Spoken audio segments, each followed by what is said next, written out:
Diligent study एसीके में आपका स्वागत है। जैसा कि मैंने अपनी इंट्रोडक्शन में बताया था कि मैं नोमैडिक एम्पायर्स चैप्टर 5 एनसीईआरटी का पहले स्टार्ट करूंगी अपने किसी भी वीडियो को शुरू करने से पहले। तो ये मेरा हिस्ट्री में पहला चैप्टर होगा। नोमैडिक एम्पायर्स, जैसे कि ये टर्म है, नोमैडिक मीन्स खानाबदोश, एम्पायर मतलब साम्राज्य हो गया आपका। अब खानाबदोश साम्राज्य में हमारा ये कहने का मतलब था कि ये वो लोग होते हैं जो एक जगह, खानाबदोश का मतलब तो लिटरली ये हो जाता है जो एक जगह नहीं रहते, जो अपने मवेशियों के साथ जगह बदलते रहते हैं अपने मवेशियों के खाने के लिए और बाकी रिसोर्सेज के लिए। या जैसे आप कह लीजिए पास में जंगल हो तो काफ़ी सारे रिसोर्सेज मिल जाते हैं उनको, लकड़ी मिल जाएगी, इनको हंट करने के लिए जानवर मिल जाएंगे, कुछ फल वल मिल जाएंगे कलेक्ट करने के लिए। तो जब इनको लगता था एक जगह काफ़ी देर रह लिए या काफ़ी रिसोर्सेज ये उस जगह के जब यूज़ कर चुके होते हैं, तो नोमैडिक लोग या ये खानाबदोश लोग अपनी जगह को बदल के वहाँ से दूसरी तरफ चले जाते हैं अपने पूरे कबीले के साथ या पूरे ट्राइब के साथ। तो ये नोमैडिक लाइफस्टाइल होता है। दूसरा हम कहते हैं एम्पायर। तो एम्पायर मतलब साम्राज्य। साम्राज्य ये जो बना, ये जो शब्द आया, ये सिर्फ तब आया जब चंगेज़ खान का राइज़ हुआ, जब चंगेज़ खान नाम की एक शख्सियत सामने आई, जब उसने आके मंगोल ट्राइब्स को, मंगोलिया जो आज आप कंट्री देखते हो उसमें अलग अलग ट्राइब्स थे, तो मंगोल ट्राइब्स को पहले उसने यूनाइट किया, इकट्ठा किया, अपने अंडर किया। उसके बाद उनके आगे पीछे के एरियाज में अपने उसने थोड़ा कॉन्क्वेस्ट करना शुरू किया, थोड़ी वॉर करनी शुरू की और आगे पीछे के एरियाज को अपने अंडर लेना शुरू किया। सबसे पहले चाइना का एरिया उसके बहुत नज़दीक था, वहाँ पे तो वैसे भी रेड्स वगैरह ये लोग करते रहते थे कुछ ना कुछ। इनको जैसे ये ट्राइब में थे तो इनको कुछ ना कुछ चीज़ें चाहिए होती थी सेटल्ड लोगों से। सारी चीज़ें तो ये अपनी प्रोड्यूस कर नहीं सकते थे, वो हम बताएंगे इन पॉइंट्स में, मैं आपको बताऊंगी कि वो क्या चीज़ें थी। तो वहाँ रेड्स होती रहती थी, तो इसने अपना साम्राज्य बनाया, इसने नए एरियाज लिए, उनके अंडर उनको अपने कंट्रोल में लिया और फैलाया। इसका साम्राज्य फैला, एम्पायर फैला आपका यूरोप से लेके पूरा कॉर्नर ऑफ एशिया तक, पूरा अच्छे से इसने फैला दिया। इनफैक्ट जब चंगेज खान की डेथ होती है 1227 में, उसके बाद भी हम देखते हैं कि कॉन्क्वेस्ट हो रहे हैं। कॉन्क्वेस्ट कहाँ कहाँ हो रहे हैं? इनफैक्ट इसके जो कहते हैं उत्तराधिकारी थे, ठीक है, इसका जो ग्रैंडसन था, जो पोता था, कुबलई खान, ये बड़ा फेमस नाम है हिस्ट्री में, ये भी आएगा, इसने भी काफ़ी अचीव किया है। वो भी इन्हीं कामों में जैसे लगे रहे। जैसे अब हम देखते हैं हिस्ट्री में अलेक्जेंडर की डेथ हुई, एम्पायर खत्म, उसकी अचीवमेंट्स उसके साथ खत्म। चंगेज खान के साथ ऐसा नहीं था, ये ऐसा इंसान था, ये ऐसा वो था, मतलब एक ऐसी शख्सियत थी जिसने सिर्फ अपना साम्राज्य फैलाया नहीं, उस पर इतना जोर, इतना दबदबा इसका था। और इसके सक्सेसर्स, इसके जो उत्तराधिकारी थे वो ऐसे थे कि उन्होंने उसको फैलाने, संभाला तो संभाला, साथ में और भी फैलाया। चंगेज़ खान की डेथ के बाद हमें सोर्सेस बताते हैं कि भाई इसके सक्सेसर्स ने जापान में, कोरिया में, वियतनाम में, इन दूर दराज के इलाकों में भी कॉन्क्वेस्ट किए हैं, ठीक है, और ये इनका एरिया फैला है। बस तकरीबन 80 से 100 साल के बीच तक, ये काफ़ी देर तक ये मंगोल एम्पायर रहा। और उसके बाद वो तो हर, जैसे हर एम्पायर का एक होता है ना टाइम, पीक पीरियड आया, उसके बाद धीरे धीरे कम होने लगा। टाइम के साथ चीज़ें चेंज हो गई।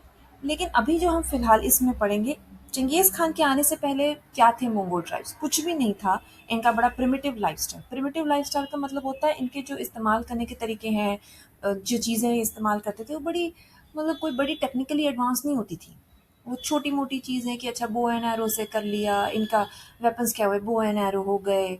और बड़ा मतलब पुराने तरीके से रहना, जैसे जंगलों पे डिपेंडेंट हैं, ग्रासलैंड्स पे डिपेंडेंट हैं। इनके यहाँ पे जो जो एक टर्म आप पढ़ोगे अपनी एनसीईआरटी की इस बुक में, वो है स्टेप, STEPPE। स्टेप ग्रासलैंड्स होते हैं बेसिकली, जहाँ पे फॉरेस्ट नहीं होते या छोटी छोटी घासें उगती हैं, स्टेप वो ग्रासलैंड्स होते हैं। तो मोस्टली ये ग्रासलैंड एरिया में रहते थे, रिसोर्सेज की तो बड़ी कमी थी। तो ऐसे हालात में बड़े प्रिमिटिव, बड़े पुराने तरीके से लोग रहते थे, बड़े पिछड़ा, इनका टेक्नोलॉजी कोई थी नहीं, बड़े पिछड़े इनके तरीके थे रहने के, या किसी भी चीज़, जैसे अपने वेपनरी में अगर आप देखोगे, इनके हथियार देखोगे, बड़ा पिछड़ा सा इनका, पिछड़े पिछड़े इनके वो होते थे, वेपन्स थे। बट जब चंगेज़ खान आया तो उसने काफ़ी सारी चीज़ें धीरे धीरे धीरे धीरे करके चेंज की, वो हम देखेंगे पूरे चैप्टर में हम देखेंगे। जो कुछ मंगोल ट्राइब्स थे उस एरिया में वो थे नायमांस, केरायत, उरैत, मरकट, जलैर। ये सारे जो ट्राइब्स थे इनको पहले इसने यूनाइट करके अपने अंडर लिया। नायमांस को लिया, केरायत में लिया, मरकट मरकट वो क्लैन था जहाँ से चिंगेज खान की जो बीवी थी जिस बोरते उसको किडनैप करके ले गए थे। केरायत के साथ चिंगेज़ खान की फर्स्ट अलायंस थी और केरायत की वजह से ही चिंगेज़ खान ने काफ़ी सारा अपना काफ़ी वॉरफेयर या काफ़ी एरियाज अपने कंट्रोल में लिए थे। केरायत के साथ इसकी पहली अलायंस इनकी इसकी केरायत के साथ आप कह सकते हो थी। फिर अब ये जो थर्ड पॉइंट पे आप देखिए, जो Tatars to their east, Tatars एक ना क्लैन था जिसको चिंगेज़ खान की जो मदर थी वो टाटर क्लैन को बिलोंग करती थी। और टाटर क्लैन की बहुत दुश्मनी थी इसके साथ, चिंगेज़ खान के क्लैन के साथ, बल्कि टाटर क्लैन के ही इट इज़ जो आपके सोर्सेज हैं वो यही कहते हैं हमारे कि जो टाटर क्लैन के लोगों ने ही जहर दे के चिंगेज़ खान के फादर को मार दिया था। और फादर के मरने के बाद चिंगेज़ खान और उनकी जो फैमिली है उनको अपने कबीले वालों ने भी छोड़ दिया था। तो उनको बड़ी गरीबी की हालत में कहीं जंगल वंगल में, उनके कुछ लॉयल सर्वेंट्स होंगे ना चिंगेज़ खान के फादर के, तो वो लॉयल सर्वेंट उनको किसी जंगल में किसी सेफ जगह ले जाके उन्होंने छोड़ दिया। और ट्राइब ने इन जनरल बहुत अगेंस्ट हो गए थे इनके इसके फादर की डेथ के बाद, कि मतलब पावर लेने के चक्कर में कि भाई ये चीफ मर गया तो इसकी जगह मैं पावर ले लेता हूँ। तो जिसने पावर ली उसको उसने इनकी फैमिली को कोई बहुत उससे मतलब बहुत आराम से तो देखेगा नहीं। उसने वो तो दुश्मनी तो आएगी ही आएगी कि कल को इसके बच्चे बड़े होकर मुझसे कहीं मुझे चैलेंज ना कर दे, मेरी पावर को चैलेंज ना कर दे।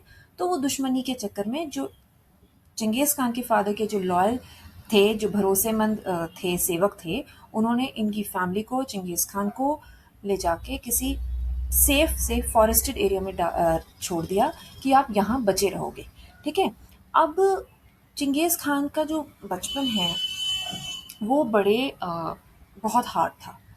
कहते हैं कि इन्होंने, ये काफ़ी सारे सोर्सेज बताते हैं हमें कि चिंगेज़ खान ने अपने हाफ ब्रदर का, इनके फादर की जो दूसरी वाइफ थी उनके बेटे का, अपने स्टेप ब्रदर का खून कर दिया था, उसको मार दिया था।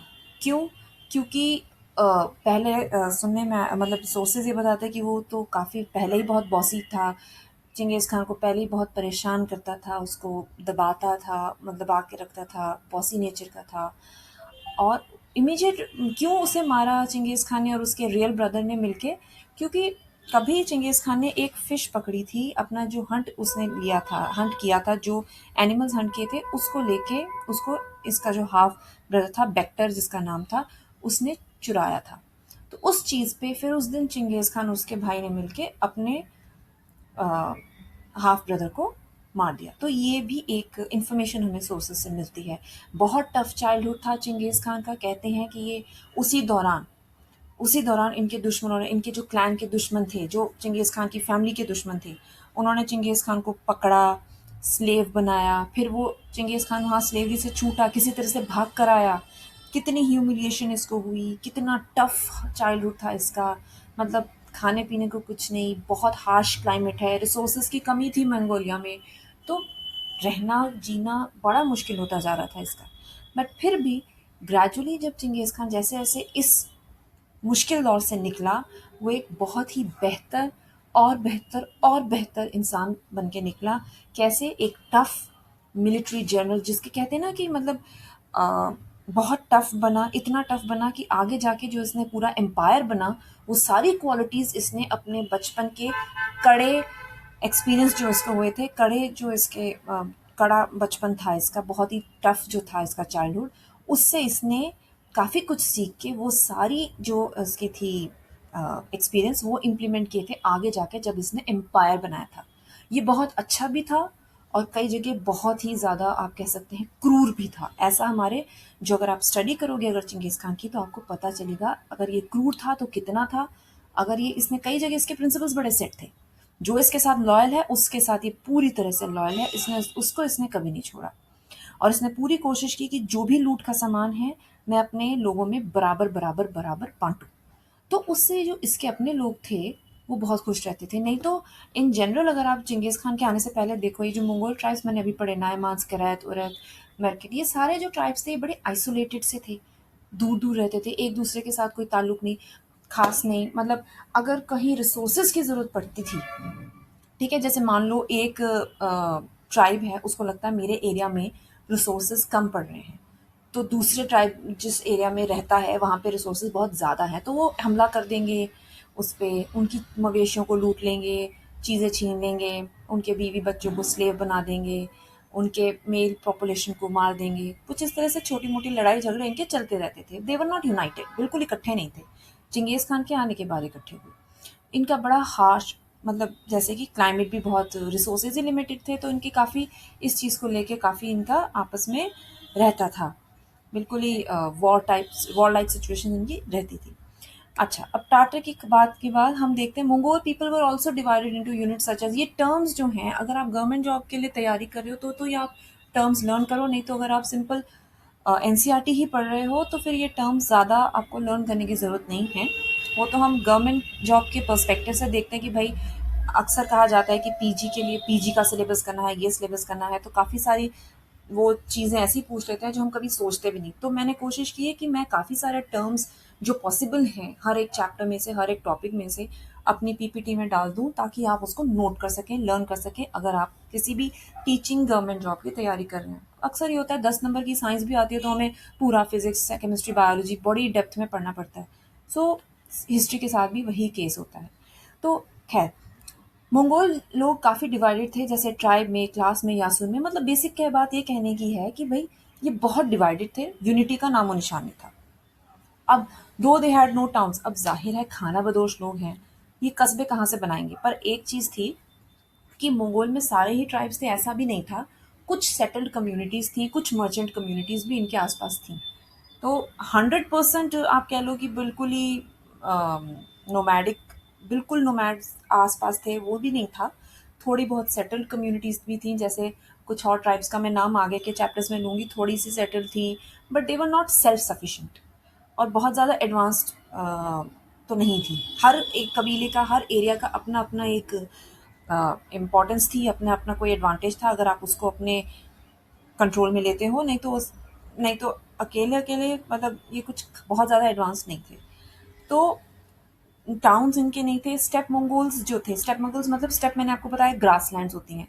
तो मंगोल्स जो घास के मैदान में रहने वाले मंगोल्स थे, जो कबीले वहाँ पे थे, वो कई बार बहुत बड़े-बड़े सर्कुलर टेंट सिटीज़ बनाते थे। मतलब उनके जो घर होते थे ना, वो लंबे-लंबे बड़े, कभी आप डॉक्यूमेंट्रीज़ अगर देखो तो देखना बड़े-बड़े लंबे-लंबे उनके बड़े घेरेदार टेंट होते थे और उसमें वो रहते थे। ठीक है? जो चीज़ जहाँ अवेलेबल हो गई, और वो इस तरीके की होती थी, वुडन फ्रेम टेंट, लकड़ियों के बने हुए, वो इस तरीके से बनाते थे जिसको घर भी हम कहते हैं, कि जिसको आराम से आप डिसमेंटल करके, अगर जैसे ही जगह बदलते हैं ना, आराम से डिसमेंटल करके, इकट्ठा करके, जब जगह बदलनी है सीधा अपने कार्ट पे डालो और दूसरी तरफ, मतलब दूसरी जगह पे आप ले जाओ।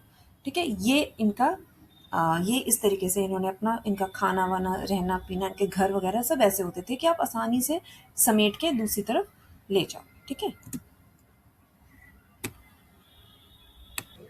कुछ मंगोल क्लैंस जो कि गोबी डेज़र्ट भी वहाँ पे था, तो जैसे रेगिस्तानी इलाके के पास रहते थे, वो वुलन टेंट्स इस्तेमाल करते थे, जिसकी टर्म है मैखान। अच्छा, उसकी टर्म जो पहले हमने किया था, वो नोट कर लीजिएगा, वो है गैर। ठीक है? GER। अब ये जो है वुलन टेंट्स जो हैं, वो है मैखान, जो बहुत ज़्यादा हमें कॉमन लगते हैं। अरब बेदुइन जो आप चैप्टर 4 में आप पढ़ेंगे, उससे रिलेटेड हैं। तो ये अलग-अलग तरीके के टेंट्स वो यूज़ करते थे, अलग-अलग जगह पे, अलग-अलग एरियाज़ में, अकॉर्डिंग टू द कंडीशंस, जो भी उनकी रिक्वायरमेंट होती थी। फिर था बो यूज़ फ्रॉम, अच्छा, इनका जो प्राइमरी वेपन होता था, जैसे अब ये कबीले हैं, अब वॉरफेयर, अब हमें पता है ये आपस में लड़ाई भी इनके होने के चांसेस थे, वॉर लाइक सिचुएशन भी कई बार डेवलप हो जाती थी, बन जाती थी। तो इनमें क्या होता था कि मंगोल्स को पहले से ही घुड़सवारी, एक तो इनकी घुड़सवारी के बारे में आप बहुत सुनोगे, घुड़सवारी और बो एंड एरो चलाना, ये इनको पहले से ही, मतलब बच्चे बच्चे को सिखा दिया जाता था। और कई सोर्सेस बताते हैं कि कई औरतें भी इसमें काफ़ी ज़्यादा वो थी, एक्सपर्ट थी। बो जो था, जैसे घोड़े की पीठ पे बैठ के आपका बो एंड एरो चलाना, वो पूरा निशान और वो पूरी ट्रेनिंग कि चलते हुए घोड़े से मारना है, ये सब इनकी ट्रेनिंग का पार्ट होता था। और ये बचपन से ही मतलब तैमुजिन, जो जिंगेज खान के बचपन का नाम था, उसको तो उसने भी ये चीज़ बचपन से ही मतलब सीखी थी, क्योंकि ये बच्चों को सिखाया ही जाता था कबीले के बच्चों को। तो ये स्किल्स, और इनमें होता क्या था, हंटिंग अफेयर्स इनका हंट करने का तरीका क्या होता था, जैसे लोग, ये कुछ कबीले के लोग जा रहे हैं भाई हंट के लिए, तो जंगल में क्या करते थे, एक एनिमल को, ये बाद में इन्होंने अपने दुश्मनों में भी इम्प्लीमेंट किया था ये तरीका, इसलिए बता रही हूँ। क्या करते थे, जानवर भाग रहा है भाग रहा है भाग रहा है, ये लोग कोई एक जगह ऐसी लेंगे जहाँ ये जानवर को चारों तरफ से घेरेंगे और फिर मारेंगे। यही चीज़ इन्होंने अपने आगे जाके, चंगेज़ खान ने अपने एनिमी पे भी यही वाले टैक्टिक्स यूज़ किए थे। उसने क्या किया था कि जानवर, मतलब अब एनिमी को पूरा घेर के चारों तरफ से फिर अपने मतलब एरोज़ की बौछार करके उसको मारना। ये एक इनकी मिलिट्री टैक्टिक्स भी थी। ठीक है? फिर इनके, अब आप ये देखो कि भई नोमैड्स हैं तो वॉर लाइक पीपल थे हमेशा, अगर सुनने में आए जैसे कि कहते हैं चंगेज़ खां तो भई बारबरिक था, नोमैड था, कोई लुटेरा था। हमेशा ऐसा नहीं था।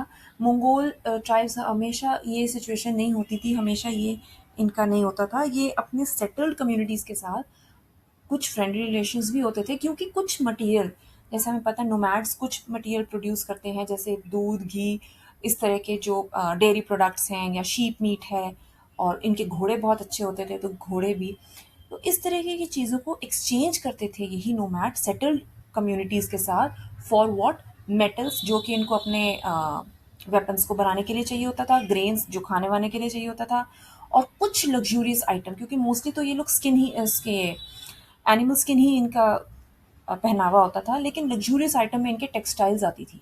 तो कुछ ये इस तरह की चीज़ें जो एक्सचेंज ये करते थे, जैसे चाय की पत्ती हो गई, टेक्सटाइल्स हो गई, इस तरह के ये चीज़ें इनकी लग्जूरियस आइटम्स में आती थी कि भई मतलब अगर आती थी, तो इन चीज़ों को एक्सचेंज करने के लिए ये सेटल्ड कम्युनिटीज़ के साथ भी इंटरैक्ट करते थे, और इंटरैक्शन इनका अच्छा भी होता था। ऐसा नहीं कि हर बार लड़ाई और मतलब लूट-पाट ही इनकी करते थे।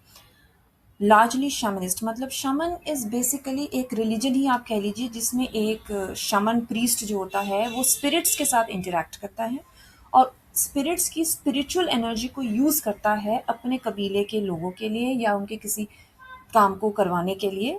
तो वो दे वर लार्जली शमनिस्ट। इनफैक्ट चंगेज़ खान के लिए तो कहते हैं कि वो काफ़ी ज़्यादा इन्वॉल्व था। बहुत से रिलीजियस ग्रुप्स को इन्होंने अपने अंडर किया, लेकिन कभी उनको ना फ़ोर्सफुली चेंज किया, ना उनको कभी कहा कि आप कन्वर्ट नहीं किया, ना उनको कभी कहा कि आप हमारे रिलीजन में कन्वर्ट हो, ना उसकी रिलीजियस टॉलरेंस बहुत अच्छी थी चंगेज़ खान की। तो खुद वो एक शमन ही रहा। तो शमनिस्ट वो था, और डरता भी था। एक शमन प्रीस्ट उनका था, उससे वो काफ़ी डरता भी था। कभी उसको मरवाना एक बार पड़ा जब चंगेज़ खान को, तो उसने क्या किया, उसकी पीठ की हड्डी तोड़ दी, क्योंकि ये माना जाता था मंगोल्स में कि जो बहुत ही हाई प्रोफाइल, जैसे कि कोई प्रिंस हो गया या कोई शमन लीडर हो गया, शमन बहुत बड़ी चीज़ होती थी, इसकी बहुत रिस्पेक्ट होती थी, काफ़ी रिस्पेक्ट इसको दी जाती थी, और लोग काफ़ी डरते थे कि इसको तो मतलब इसकी काफ़ी जादू, इसके अंदर जैसे काफ़ी जादुई ताकतें हैं, लोग ऐसा सोचते थे। ठीक है? तो चंगेज़ खान भी इससे काफ़ी डरता था, पर किसी वजह से उसको मरवाना पड़ा। तो उसे मरवाने के लिए इसने उसकी हड्डी तोड़ी पीठ की। इसका मतलब था कि उसका खून ना निकले, मतलब इतने जो हाई प्रोफाइल लोगों को अगर कभी मरवाना पड़े, जो बहुत ही पावरफुल लोग होते थे या जिनकी बड़ी इज्जत होती थी, कभी उनको मारना पड़े, तो उनका, इन मंगोल्स का मानना था कि उनका खून नहीं गिरना चाहिए, उनकी मौत आरामदायक होनी चाहिए, और आरामदायक मौत का यही एक तरीका आप देखोगे कि वो उसकी पीठ तोड़ देते थे। बस उसी से वो खत्म हो जाता था। तो आज के लिए अभी तो इस वीडियो में सिर्फ इतना ही मैं डिस्कस करूँगी। ये एक बैकग्राउंड है हमारा मंगोल्स के लिए, ठीक है, मंगोलियन एम्पायर चैप्टर के लिए। अगले वीडियो में मैं इसकी प्रॉपर, हम चैप्टर शुरू कर देंगे। इसकी इंट्रोडक्शन तो हमने काफ़ी ले ही ली है, तो लगभग इंट्रोडक्शन तो ख़त्म हो गई है, लेकिन अगले इसमें वीडियो में मैं चैप्टर प्रॉपर स्टार्ट कर दूँगी, ठीक है। सो आखिर तक बने रहने के लिए धन्यवाद। जल्द ही मिलते हैं।